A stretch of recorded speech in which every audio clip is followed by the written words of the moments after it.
Welcome to Freed on Business.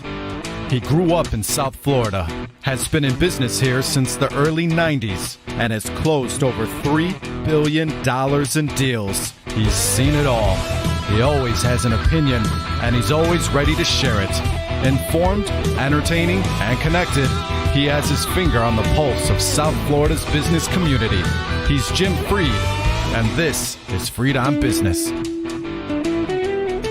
Hey everybody, welcome to today's show. We're going to talk about the Fed's modifying interest rates, finally bringing them down. I want to remind everybody we're streaming on LinkedIn, YouTube, Facebook, Twitch. I love Twitch, and Instagram. You can look for us at Freed on Business or at Jim Freed. And today, like I said, we're talking about the impact of the Fed's rate change in interest rates.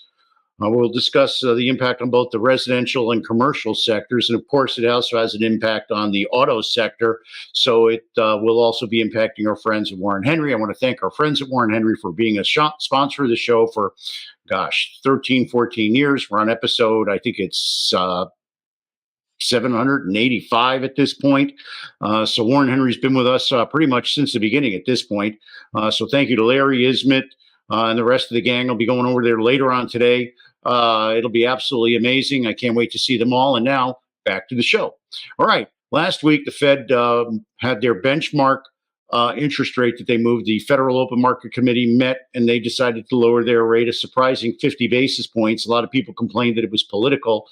It just makes sense. Whether it was 25 or 50 basis points, the near-term increase in interest rates appears to be over. The Fed is signaling that they believe that inflation is under control. God bless them. Every time I go to the grocery store, I wonder what took them so long to get it under control. My gosh, I don't go to the grocery store that much, and the impact is amazing.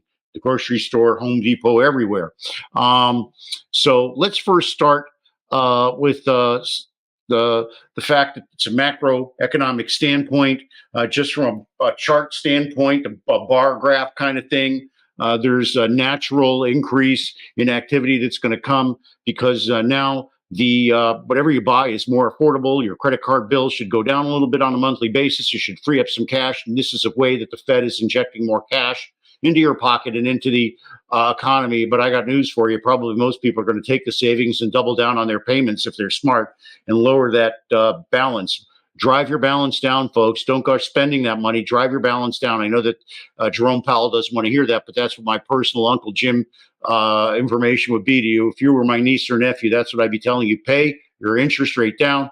Put your credit cards down. And oh, by the way, as Ed Cairo would tell you, that's why you should get a HELOC. Because the HELOC will allow you to lower your cost of capital. And today, if you wanted a first mortgage, a perfect person with a first mortgage on a 15-year mortgage, you get a 4 handle.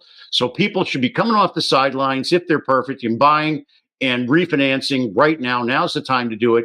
Yes, we'll see more interest rate cuts go. If you're waiting for the interest rate cuts, then you're probably making a bad decision. The second that it starts to make sense for you, you should do it. You shouldn't wait for an external thing to happen because who knows, there could be a black swan event and rates could go back up. What could that be? I don't know. Maybe there's something goes on in Ukraine. They bomb something and the cost of energy goes up. There's all kinds of black swan events that could happen. So now people should be coming off of the sidelines. A certain segment of the population could now be more easily buy houses. The rent to the build to rent space may take a little nominal hit there as more people are going to want to buy their homes, but the rent to the build to rent space does take a lot of these homes off the market in a lot of the marketplaces in the Southeast. The majority of the homes that are for sale or that have been bought by these large Wall Street firms that take supply off the market. So an interest rate cut won't help more supply come on the market in that regard. Will people increase the price of their house now that interest rates have changed? I don't know. They probably can. They probably should. Same thing with real estate. This is what the real estate investors have been waiting for, but it's come too late for some of those speculators, especially in the southwestern apartment markets where they bought, they overpaid for the properties, thought they could drive rents. Now the economy in those areas is softening. The rents are softening. And there's a real gap. There's a need for cash and refinance. And as a little small personal ad, we can help you with the cash and refis. We can help you recapitalize your loan. Call me, reach out. And in the hotel space, where the winners and losers have already been picked, the interest rate change will make a nominal difference. We have capital to help you if you need release your liabilities in the hospitality space, reach out to us. We're very active in that space as well. Now, another thing people are talking about with this interest rate cut is that it still doesn't make rental housing more affordable. So in some places, they're talking about creating a rent cap. One thing I can tell you is that when there's a government intervention, it always distorts the market and never works out good for anybody. So please do not start capping the rates the rents that people can pay. It'll stop people from building, and the long-term impact will be an increase in cost because the people will build less. That means that they'll have less supply, and that the supply will become more dear, and the rental rates will be held up. So government intervention is a bad thing. People are trying to see how low the interest rates are going to go before they make any moves. I got to tell you something. If it makes sense to you, do it. Don't wait for something else. If you're really going to anticipate stuff and bet on something, just go to Vegas, or now I guess you can bet here on sports in Florida online from everything I keep turning off whenever I see the TV. It drives me crazy. You know, how many Post Malone commercials can you really see about online sports betting? I mean, come on, he sits there in the van. Well, that's not the topic, so we won't talk about online sports betting today. So it all depends on where you are in your transaction cycle, and in a deal cycle. One of the equity groups that I'm working with right now is not a fund. It's actually a corporate investor in commercial real estate. They're not driven by timing. And that's the most important thing. If you're seeking a partner now, especially as interest rates change, try to find one that doesn't try to time the market. Find somebody that doesn't mind holding it. Find somebody that has to pay current dividends, because they're going to want to hold, and that will also increase your ability to finance your property. Again, it all depends on where you are in the cycle. The top of the line, the top quality people will be able to get their deals done. It's the people who are not best in class that will continue to struggle.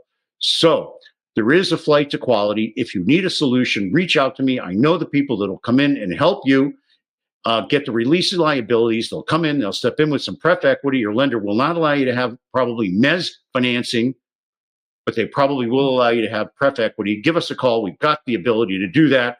So best in class will struggle. It's difficult to determine exactly what's going to happen. If the rate cut is enough to help you make a move now. Don't wait for whatever's going to come, because you don't know what's going to happen. And now we're going to go to Warren Henry. We're going to talk a little bit about Warren Henry, and then we're going to come back with our last word and the big takeaway from today's show. Mr. Mendoza, rock the house, spin it up, let's go.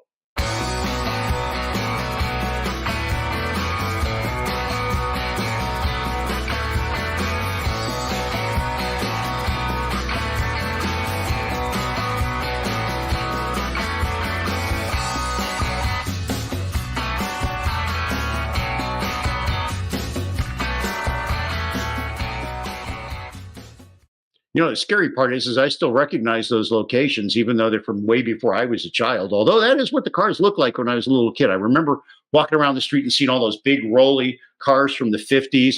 But you know who has the best cars? My friends at Warren Henry. They have Land Rover, Range Rover, Infiniti, Jaguar, and Lincoln up and at 151st and Biscayne. In Gainesville, they got Audi. Down in the Keys, they sell all the great nameplates. What do all these cars have in common? They come with the Warren Henry Advantage.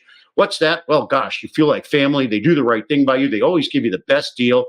All kinds of, a whole list of different things. But the number one thing they have is that they help you feel good about what you're doing. You know, in today's world where we're exposed to this variety of BS, at Warren Henry, you can always feel good. And hey, if you're a young person looking for a job and you don't want to go to college, well, it's a great place to work. It's a great place to work. So remember, reach out to my friends. Oh, we were going to talk about the impact of interest rates. Interest rates are driven into the cost of your car. They will impact your cost of money on the car. Your rate should go down. So Warren Henry, go out to Warren Henry. As rates go down, their cars become even more affordable, even better. Always the best price, always the best service. You know by now, always Warren Henry.